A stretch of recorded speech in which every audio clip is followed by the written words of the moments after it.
दरिद्र पाकिस्तान कोटिपति भिकारी भोजी रे खर्च कले कोटिए 25 लाख टंका 20,000 लोकों पाई हेला विराट आयोजन कटागला 250 टी छेली। दर्शक बंधु आश्चर्य हो गले कि गोटे भिकारी किपरि एमिति विलासपूर्ण भोजी करि परिला ताहा पुणी पाकिस्तान भली तलितलांत देश रे। हेले कथाटी संपूर्ण सत और एने उठुची पड़ुची सोशल मीडिया। थरे देखंतु ए वीडियो।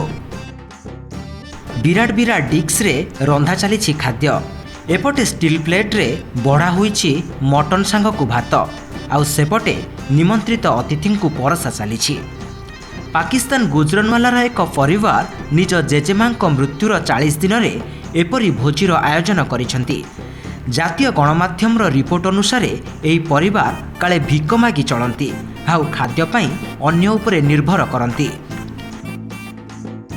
से भली स्थले परिवार आयोजन करथिबा ए आडंबरपूर्ण भोजी एबे समस्तंक होश उड़ाई देछि। रिपोर्ट अनुसार यही भोजी रे प्राय 20,000 अतिथि को निमंत्रण करा जायथिला। एथिपाई राहवली रेल स्टेशन ठारू भोजी मेनू पर्यंत अतिथि मानकु नेबा आनिबा करिबा पाई प्राय 200 टी गाड़ी मध्य करा जायथिला।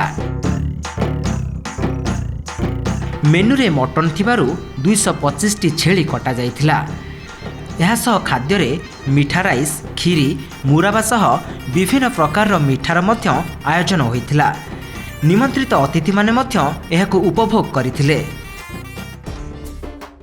एही राजकीय भोजी रे कोटिए 25 लाख टंका खर्च होइथिबा जणा पड़िछि। तेबे अनेक लोक एहाकु नै आश्चर्य प्रकट करिसेंती।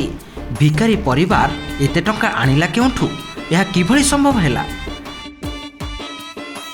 तेबे से जहा हेउना काहेकि जदि चीन और अमेरिकार भिकर चलुथिबा पाकिस्तान रे गोटे भिकारी कोटिए टंकार भोजी देई पारे तेबे हे दुनिया रे किछि भी होई पारे। तेबे एने आपणक मतामत कौन कमेंट रे निश्चित जणाइबे। Bureau report OTV.